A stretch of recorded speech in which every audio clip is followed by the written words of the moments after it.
Following the 1916 Easter Rising in Ireland, the Republic has seen a combination of Fianna Fáil and Fine Gael lead the Republic of Ireland and maintain a Taoiseach seat at the Dail.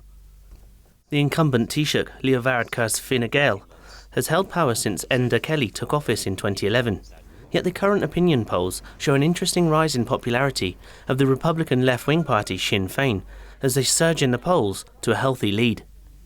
Opinion polls in the Irish Times suggest that Varadkar has fallen 5 points to 30%, joined by Fianna Fáil's Michael Martin, also down 3 points to 30%. The new president of Sinn Fein, however, Mary Lou MacDonald, has seen her party's popularity rise 7 points to 41%, largely due to a young electorate looking for change. However, it seems the media, both in the Republic of Ireland and Britain, are vying to tarnish the reputation of Sinn Fein as they resurface stories of the past, as the party's been accused of covering up events. The media in Britain and the north of Ireland have been quick to raise accusations that Sinn Féin's Conor Murphy had claimed that Paul Quinn had links to criminality at the time of his death. Yet Sinn Fein have apologised for this, and the apology has been accepted by the Quinn family.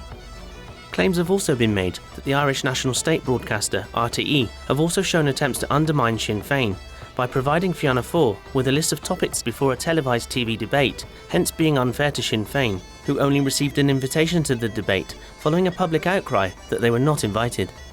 Why then is it that the British media are so intent on discrediting Sinn Fein, that has emerged as a legitimate and credible political party, and seen their popularity surge within both the north of Ireland and the Republic of Ireland? Is this then a dirty campaign by a foreign media meddling in a sovereign state election? Well, the British media and of course the British government and sections of what we call the securocrats are still fighting the war by other means, and so they will continue to demonise Sinn Féin, and of course they view the possibility of Sinn Féin coming into coalition government.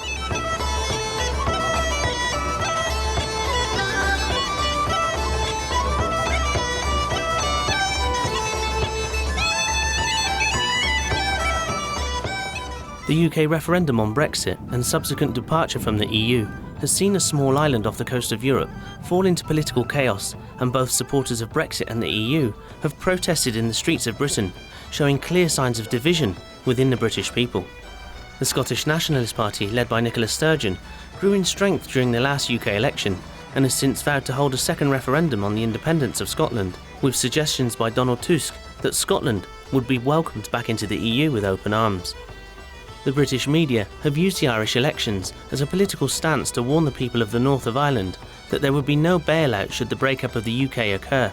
indicating clear notions of fear that Britain and its union are on the verge of collapse. An opinion poll from the UK's Express newspaper asked over 14,000 people whether they were worried about the breakup of the UK as Irish election shock fears grow, with 70% of the replies stating that they were worried about such a scenario happening. Is this hence why the British and loyalist media have started to inject doubt into Sinn Féin, and is a potential victory for Sinn Féin a sign of a catalyst to UK disintegration? The government faces a number of difficulties, not just the fact that it still has to negotiate a trade deal with the European Union, and also it has the United States government and Mike Pence breathing down its neck over, for example, its recent deal with Huawei, the Chinese telephone company, with regards to 5G in Britain. But Britain is also facing, of course, the prospects of Scotland, if it doesn't concede the fact that opinion polls there show that Scotland wants another referendum on independence, a unilateral call for a vote, a referendum by the Scottish Parliament itself. And of course, in Ireland, Sinn Féin is the second largest party in the north of Ireland and the largest party representing the nationalist community, which is pro-Irish unity. And of course, if Sinn Féin gets into government in the south of Ireland, being in the government in the north and in the south, working together, Sinn Féin will raise the whole issue of a referendum on Irish unity. And if it's in the government in the south, it can do a lot in terms of preparation, getting academics, getting discussions going on what would happen towards the United Ireland in terms of politics, economics, social policy. The truth of the matter is simple.